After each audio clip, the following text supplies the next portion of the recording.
Okay, so on ethanol side, we are not so blessed like Brazil. So we don't have enough sugarcane to convert into ethanol. But if you guys have ethanol, please give us the solution. Happy to see the pricing of the ethanol. If it works out to be better, more competitively priced, I'm sure our government will be very willing to look at it, and also private sector will be looking forward to looking into this. Thank you very much for the question and for the answer. And the last. Let me just because this could be a great opportunity to bring companies from Brazil also and to invest here. This is my job here. This is what I would like to do. Thank you. That's very interesting. Thank you very much. And I think indeed cooperation with Brazil could be very promising.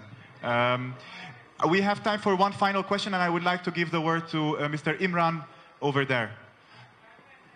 Yeah, hello, thanks. This is Imran Chaudhuri. So I'm representing a German company, IV Works. So we are one of the active European investor in Bangladesh art industry. So implementing a 50 megawatt project in Sonagaji area under private power generation.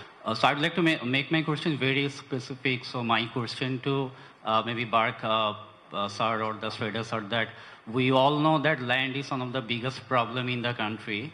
So then why the current government is floating the tender without land, without a grid evacuation, and expecting from the private sector that they would bid for competitive tariff? And also my just last question is that to the Pran sir, MD sir, that what's the key background from your side that you think that you are going with the CPPA as a bankable?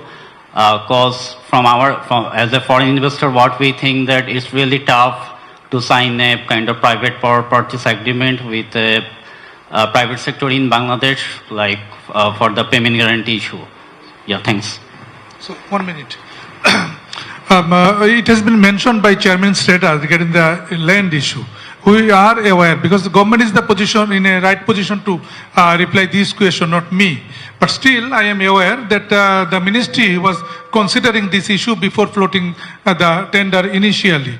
As we are aware, particularly in our neighbor country in India, usually the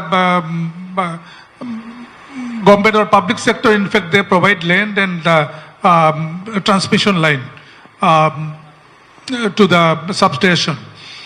Here, certainly the government is not in a position at this point to provide land.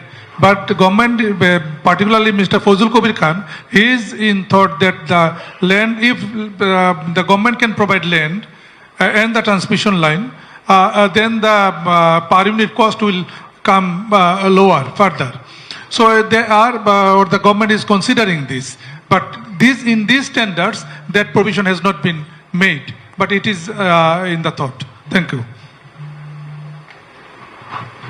Thank you very much. So I'm afraid that we will have to start wrapping up now, and I really apologize to those who didn't have the possibility to ask your questions, but please feel free to approach us, approach the panelists after the discussion.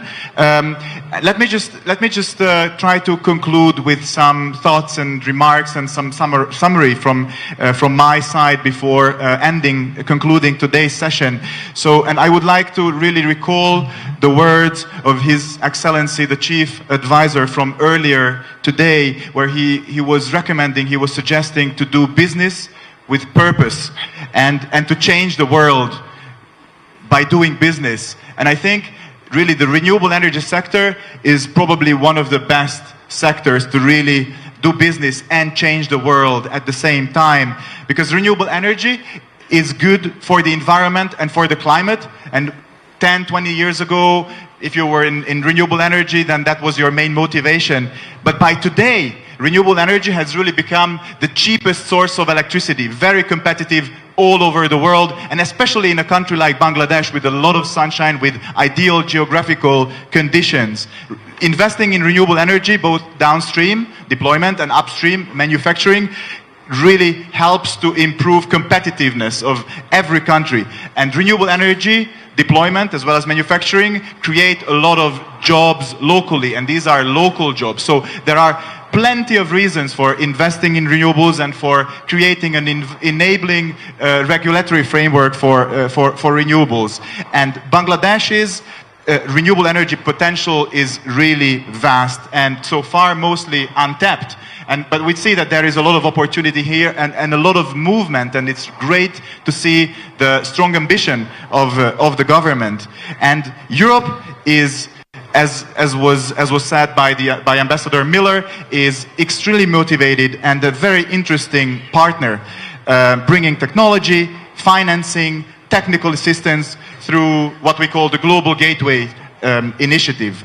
And of course there are some challenges, and overcoming barriers and challenges of course require policy and regulatory reforms which are very much ongoing in Bangladesh. We heard about the draft renewable energy policy which provides an enabling environment. We heard about plans to enable the MPP, the merchant power policy, corporate power purchase agreements, agri-solar, floating solar and other innovative applications. We heard about ways to address challenges related to land availability. So there is a lot of positive movement going on in Bangladesh. And when I go back to Brussels in 2 days, I will be very happy to report back to my association and my members about this. And of course, financing is very important as well. And it was really good to have EIB in this panel discussion, offering some insights on how Europe can contribute to financing and to overcoming financing-related challenges in Bangladesh. So with this, I would like to invite the participants to join me in thanking our distinguished guests for today.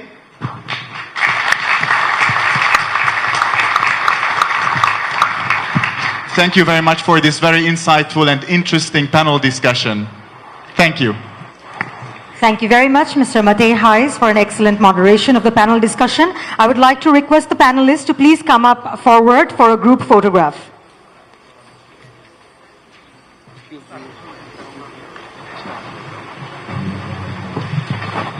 Requesting the panelists to please take a step forward in front of the chair on the table for a group photograph.